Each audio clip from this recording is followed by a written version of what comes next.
Hi, my name is Jenny Lauren Dowden for Conduit News. Today we have attorney Clint Lancaster joining us and Jody Harris in studio to talk about the election complaint they recently filed in Crawford County. Hi, thanks so much for being here today. Good morning. Thank you. Okay, we have reported on this a little bit, and our viewers may remember there was a very close race for House District 25 in the Republican primary race against you, Jody, and Chad Purrier. Of course, that came down to just a handful of votes.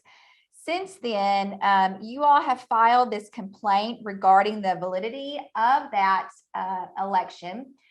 A date has been set for this complaint. First, Clint, if you would, just give us an update on where you all are now with it. Okay, so our election contest complaint has been filed. It is filed in Franklin County. It is set for July 15th in Ozark before Judge Sutterfield. At this point, what we're doing is we are gathering together our witnesses. We're developing what will ultimately be our final strategy, and we're going to get prepared to implement it. So things are moving, and things are moving in the right direction. Are you hearing anything from those in Crawford County and those listed, those who are on the election commission, as far as just, their perspective on where things are?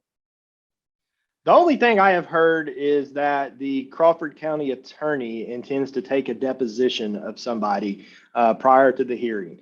And so that's the only thing I've heard from them. They're not sharing strategy. I don't intend to share ours unless the judge orders us to do it. But our decision to take depositions, I know that there are some people who have reached out and said, I want to be deposed.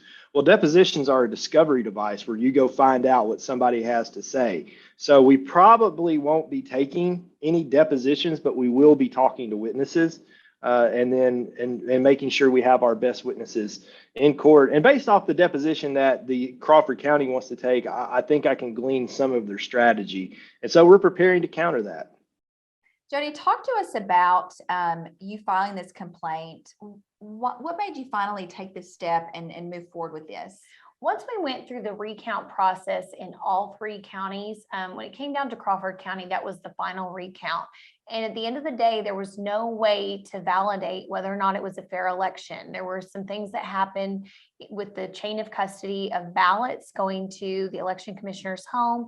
And because of the way the remade ballots were marked, there was no way to validate that they matched what was remade. So it was really important to me to continue to pursue this. And really for any candidate, and for the voters of Crawford County, they should want to be able to know that they had a fair election and that it was completely transparent. And that was not the case. Yeah. So talk to us about that, Clint. We hear, especially since 2020, we've heard so much about election integrity. Some people, believe that, man, we really can't trust the process right now. It needs to be reformed. We need to look at some of the practices. Other people just think that is, words just thrown around. What is it about what happened in Crawford County that you believe people really need to know about? That's a great question. And I'll tell you, in 2020, I represented President Trump in Wisconsin, and I currently represent the Wisconsin Special Counsel. And what we saw in Wisconsin is the same thing that we saw in Crawford County. There are two ways to steal an election. Okay, you can do it through a technical manipulation of voting machines, or you can do it with just adding ballots in. And so what you have here is the old fashioned, let's add some ballots in. And so, and even if they, nefarious motives aside, there's just no way to determine that those votes are valid. And it's done because of the way the election was conducted by the commission just makes it impossible to know if that was accurate. And so what the law says is if you cannot tell the vote is accurate by any other way other than calling in the people who voted and asking them, then you have the basis to void the certification. So there's a lot of big talk about decertification of the presidential election in 2020. Essentially what Ms. Harris is asking the circuit court to do is to decertify the Crawford County results.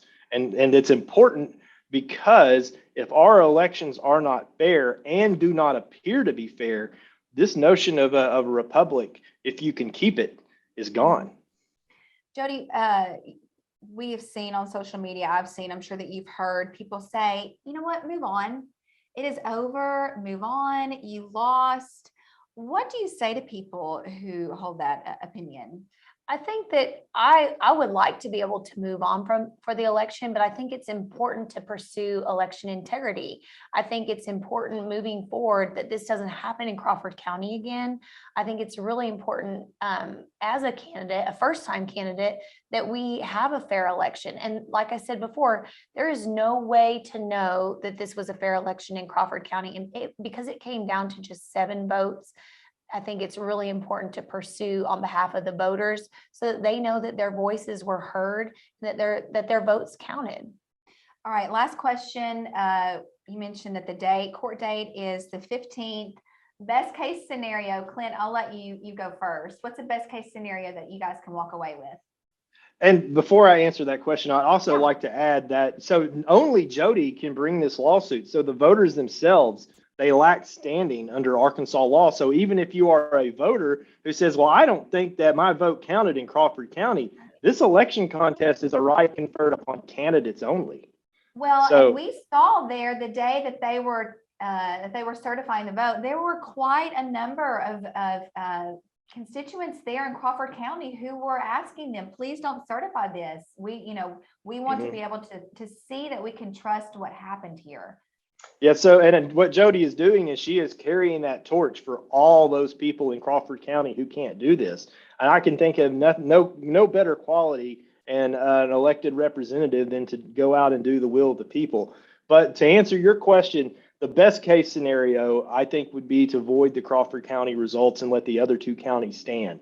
If that doesn't work, if that's not an option the judge would indulge in, then we're going to ask that he void the entire House District 25 race, which would either require a special election or require the party to nominate in a convention. So, but I do feel really strongly, I feel like this is a good fact pattern.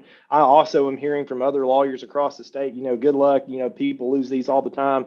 Well, I hate losing, and I don't intend to go in there and lose. All right, Jody. Final thoughts, best case scenario, is that what you'd like to see happen? I would like to see fairness in this election. And if that means we have to void the Crawford County election, then so be it. And I think that I have not spoken to my opponent about this, but I would hope that whether you're a Democrat or a Republican, that you would want to see fairness and transparency in all of our elections here in Arkansas. All right, well, anything else that you guys would like to add before I let you go? I think that's it. Thank you for having us. Yeah, of course. Keep us updated. We'll be sure to follow come July 15th. Yes, thank you.